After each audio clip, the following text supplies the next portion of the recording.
Hello，大家好，多謝大家繼續收睇實務生活庫，我係 Ellen。咁今日有朋友仔問咧，年28洗邋遢，佢想叫姐姐幫手抹窗，但係姐姐唔肯抹喎。咁其實呢個係咪合法嘅要求嚟咧？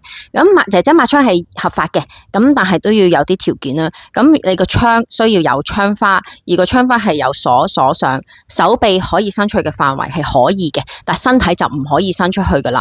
咁呢個亦都係一個安全嘅理由啦。咁你都唔想姐姐跌落街噶嘛，係咪？不過話時話，我睇下都覺得我自己屋企個窗有啲污糟，我試下叫我姐姐出嚟睇下佢肯唔肯抹先。姐姐Yes, ma'am. 抹窗 No, ma'am. Why? It's not safety.